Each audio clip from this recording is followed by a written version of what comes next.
Hi friends, welcome to నాటు వైద్యం. మమ్మల్ని ఎంతగానో ఆదరిస్తున్న మా ప్రేక్షకులకి, మా సబ్స్క్రైబర్స్కి మా హృదయపూర్వక ధన్యవాదాలు.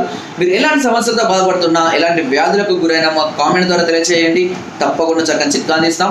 మీ సమస్య తీవ్రమైంది అయితే మా కాంటాక్ట్ నెంబర్ 8328561975 లేదా 9703774744 కాల్ చేసి మా యొక్క అమూల్యమైన సలహాలని, సూచనలు కూడా మీరు పొందవచ్చు. ఫ్రెండ్స్, ఈరోజు మనం లింగం దృఢత్వానికి ఒక అద్భుతమైన, అతి పురాతనమైనటువంటి చిట్కా చెప్తాను.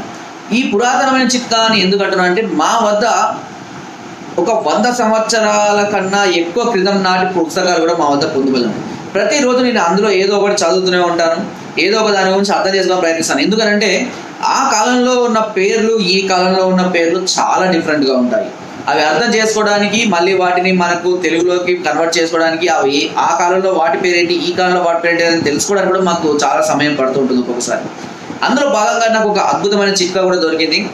చిట్కా చాలా పురాతనమైనది, అంతేకాకుండా చాలా ఎఫెక్టివ్గా ఉంటుందని కూడా అందులో నిర్వచించడం అనేది జరిగింది. సో నేను ఇంతవరకు అయితే ఎవరికి ఈ చిట్కా గురించి చెప్పలేదు, బట్ ఆ పుస్తకంలో అందరూ అంటే పర్టికులర్గా దీని గురించి చెప్పడం జరిగింది. కాబట్టి దీనివల్ల ఖచ్చితంగా రిజల్ట్ ఉంటుంది. ఎందుకంటే ఎన్నో రకాలైనటువంటి చిట్కాలను నేను ఆ పుస్తకం నుంచి తీసి మీకు చెప్పడం అనేది జరిగింది. కాబట్టి చూడండి, చిట్కా అనేది ఎవరు కూడా సొంత ప్రయోగాలు చేసి చెప్పారు. మనకు మన తాతల తరపు నుంచి, వారి తరపు నుంచి, ఇంకా అంటే మన తరతరాల నుంచి వస్తున్నటువంటి ఒక వైద్యాన్ని, ఒక వాళ్ళు రాసినటువంటి పుస్తకాలు, గ్రంథాలు, వీటి ద్వారా తెలుసుకున్నదాన్ని మనం చిట్కా ద్వారా తెలియజేస్తూ ఉంటాం. సో కాబట్టి అందులోనే భాగంగానే ఇప్పుడు నేను కూడా ఈ చిట్కా చెప్పబోతున్నాను. చాలా సింపుల్ చిట్కా. పావురం యొక్క రెట్ట. దీన్ని వినడానికి కొంచెం ఇబ్బంది ఉన్నప్పటికీ తప్పకుండా మంచి రిజల్ట్ మాత్రం ఉంటుందని నేను అనుకుంటున్నాను. పావురం యొక్క రెట్టను తీసుకొని వచ్చి దీనిలో కొద్దిగా సైంధవ లవణం మనకు మార్కెట్లో అవైలబుల్గా ఉంటుంది. సో ఈ సైంధవ లవణాన్ని కొద్దిగా కలిపి దీనితో పాటుగా కొద్దిగా తేనె కూడా కలుపుకోండి. ఓకేనా? ఈ మూడింటిని కలుపుకున్న తర్వాత దీన్ని లింగం యొక్క ముందట ఎరుపు భాగాన్ని వదిలిపెట్టి వెనుక భాగానికి ఒక 2 నుంచి 5 నిమిషాల పాటు కొద్దిగా మర్దన చేసినట్లయితే దాని యొక్క రిజల్ట్ అనేది మీకు అప్పుడప్పుడే తెలుస్తుంది. ఇది అందులో ప్రచురించబడి ఉన్నది. కాబట్టి ఈ చిట్కా అది పురాతనమైనది కాబట్టి ఖచ్చితంగా దీనివల్ల మంచి ప్రయోజనం ఉంటుంది అని నేను నమ్ముతున్నాను. కాబట్టి మీకు ఈ చిట్కా గురించి చెప్పడం జరిగింది.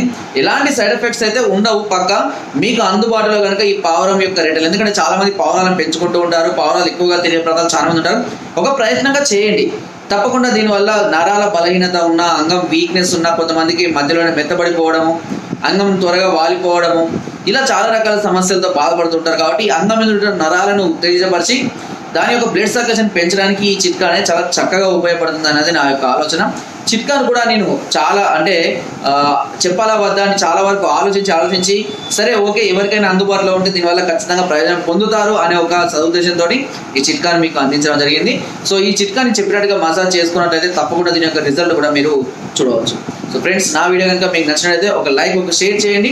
మరిన్ని వీడియోస్ కోసం సబ్స్క్రైబ్ చేయడం మాత్రం మర్చిపోకండి. మీ అమూల్యమైన సలహాలని, సూచనలు నాకు కామెంట్ ద్వారా తప్పకుండా తెలియజేయండి. Thank you.